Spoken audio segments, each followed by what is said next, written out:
ಬಿಜೆಪಿಯಿಂದ ಮೊದಲು ವಿಜಯೇಂದ್ರ ಅವರನ್ನ ಉಚ್ಚಾಟನೆ ಮಾಡಬೇಕಂತೆ. ಹೀಗಂತ ಬಿಜೆಪಿ ಹೈಕಮಾಂಡ್ ಬಳಿ ಯತ್ನಾಳ್ ಮನವಿ ಇಟ್ಟಿದ್ದಾರೆ. ನಾನು ಪಕ್ಷದ ವಿರುದ್ಧ ಯಾವುದೇ ಹೇಳಿಕೆಯನ್ನ ಕೊಟ್ಟಿಲ್ಲ. ಅಪ್ಪ ಮಗನ ಕುತಂತ್ರದ ವಿಷಯವಾಗಿ ಮಾತ್ರ ನಾನು ಆಗಾಗ್ಗೆ ಪ್ರಸ್ತಾಪ ಮಾಡ್ತಾ ಇದ್ದಿದ್ದು.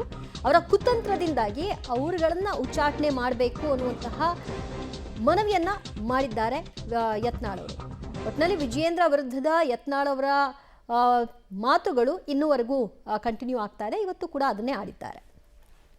ಶಾಸಕ ಯತ್ನಾಳ್ ಅವರು ಉಚ್ಚಾಟನೆ ನಂತರ ಬಿಜೆಪಿಯಲ್ಲಿ ಇದೀಗ ಏನು ಅಂತಂದರೆ ಮತ್ತೆ ಎಸ್ ಟಿ ಸೋಮಶೇಖರ್ ಸೇರಿದಂತೆ ಹೆಬ್ಬಾರ್ ಅವ್ರನ್ನ ಉಚ್ಚಾಟನೆ ಮಾಡಿದ್ದಾರೆ. ಇದರ ಬಗ್ಗೆ ಮಾತಾಡಲಿಕ್ಕೆ ಯತ್ನಾಳ್ ಅವರು ಕೂತು ನಮ್ಮ ಒಟ್ಟಿಗೆ ಇದ್ದಾರೆ. ಸರ್, ಮೊದಲನೇದಾಗಿ ಅವರ ಒಂದು ಪ್ರತಿಕ್ರಿಯೆಯನ್ನು ತಗೋಣ. ಸರ್, ಈಗ ಉಚ್ಚಾಟನೆ ನಿಮ್ಮದು ಆದ ನಂತರ ಏನಂದರೆ ಬಿಜೆಪಿಯಿಂದ ಇಬ್ಬರು ಕೂಡ ಶಾಸಕರಿಂದ ಅವರು ಉಚ್ಚಾಟನೆ ಮಾಡಿದ್ದಾರೆ. ಸರ್, ಇದ್ರ ಬಗ್ಗೆ ತಮ್ಮ ಅಭಿಪ್ರಾಯ ಏನು? ನೋಡಿ, ನನ್ನಂತರೂ ಸುಮ್ಮನೆ ಉಚ್ಚಾಟನೆ ಮಾಡ್ಯಾರ, ಏನೂ ಕೆಲಸ ಇಲ್ಲ. ನಂದೇನೇನು ಪಕ್ಷ ವಿರುದ್ಧ ಮಾಡಿಲ್ಲ, ನಾ ಮೋದಿಯವ್ರ ವಿರುದ್ಧ ಮಾತಾಡಿಲ್ಲ, ಅಥವಾ ಯಾವುದೇ ಭ್ರಷ್ಟಾಚಾರ ಪ್ರಕರಣ ಇಲ್ಲ, ಏನೂ ಇಲ್ಲ. ಯಾರು ಭ್ರಷ್ಟಾಚಾರ ಪ್ರಕರಣದಾಗ ಅದಾರ, ಯಾರು ಪೋಕ್ಸೋ ಪ್ರಕರಣ ಗಂಭೀರ ಪ್ರಕರಣದಾಗ ಅದಾರ, ಅವ್ರ ಮ್ಯಾಗ ಕ್ರಮ ತೊಗೋಬೇಕಾಗಿತ್ತು. ಪಾರ್ಲಿಮೆಂಟ್ ಬೋರ್ಡಿಂದ ತೆಗಿಬೇಕಾಗಿತ್ತು. ಎಲ್ಲಿವರೆಗೆ ಪೋಕ್ಸೋದಿಂದ ಮುಕ್ತ ಆಗೋದಿಲ್ಲ ಅಲ್ಲಿವರೆಗೆ ತೆಗಿಬೇಕಾಗಿತ್ತು. ಮತ್ತು ವಿಜಯೇಂದ್ರ ಸಾಕಷ್ಟು ಭ್ರಷ್ಟಾಚಾರ ಮಾಡೋಂಥ ಆರೋಪಗಳು, ಅವ್ರ ತಂದೆ ಮ್ಯಾಗ ಆರೋಪ, ಜೈಲಿಗೆ ಹೋಗಿದ್ದೀವಲ್ಲ, ಇದ್ರೂ ರಾಜ್ಯಾಧ್ಯಕ್ಷ ಮಾಡ್ಯಾರ. ಕ್ರಮ ಅವ್ರ ಮ್ಯಾಗ ತೊಗೊಂಡ್ಬಿಟ್ಟು ನಾನು ಬಡಪಾಯಿ ಮ್ಯಾಗ ತೊಗೊಂಡಾರ. ಯಾಕಂದ್ರೆ ನಾನು ಹಿಂದುತ್ವದ ಗಟ್ಟಿಯಾಗಿ ಮಾತಾಡ್ತೀನಿ, ಉತ್ತರ ಕರ್ನಾಟಕದವ ಅದೀನಿ, ಹಿಂದೂ ಒಂದು ಕಾರ್ಯಕರ್ತರ ಅಭಿಮಾನ, ನನ್ನ ಮೇಲೆ ಗೌರವ ಇದೆ.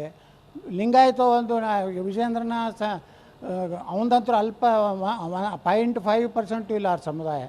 ನಾವೊಂದು ಮೇಜರ್ ಸಮುದಾಯದ ಒಬ್ಬ ನಾಯಕದನ್ನ ಉಚ್ಚಾಟನೆ ಮಾಡಿಸಿದ್ರು. ಇವರಿಬ್ಬರನ್ನ ರಕ್ಷಣೆ ಮಾಡಾಗ ಸಾಕಷ್ಟು ಕೊನೆಯ ಗಳಿಗೆವರೆಗೂ ಏನು ಓಂ ಪಾಠಕ ಶಿಸ್ತು ಸಮಿತಿಯವರು ಸಹಿ ಮಾಡೋವರೆಗೂ ಅಪ್ಪ ಮಗ ಸಾಕಷ್ಟು ಪ್ರಯತ್ನ ಮಾಡ್ಯಾರ, ಆಗೆಲ್ಲ ಭಾಳ ವಿಷಾದ ಅನ್ನಿಸ್ತದೆ.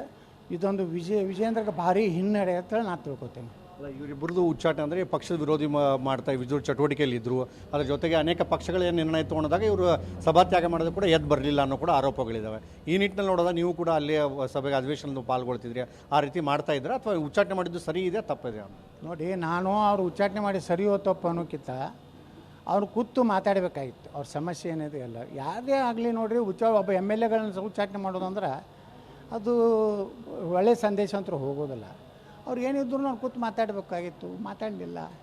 ಅವರು ಏನು ಮಾಡಿದ್ರು ಗೊತ್ತಿಲ್ಲ. ಆದರೆ ನಾ ಮಾತ್ರ ವಿಧಾನಸಭೆಯಲ್ಲಿ ಒಂದು ಸಲ ಅಂತರೂ ನಾನು ಹೋರಾಟ ಮಾಡ್ಲಿಕ್ಕೆ ಹೋಗಿ ನನ್ನ ಅಲ್ಲಿಯ ಏನು ಸಿಬ್ಬಂದಿಗಳು ನನ್ನ ಮೈ ಮ್ಯಾಗ ಬಿದ್ದು ನನಗೆ ದವಾಖಾನೆಗೆ ಹೋಗುವಂಥ ಪರಿಸ್ಥಿತಿ ನಿರ್ಮಾಣ ಆಗಿತ್ತು. ಮೊನ್ನೆನೂ ನಾವು ಹೋರಾಟ ಮಾಡಿದ್ದೆ ವಿಧಾನಸಭೆಯಲ್ಲಿ.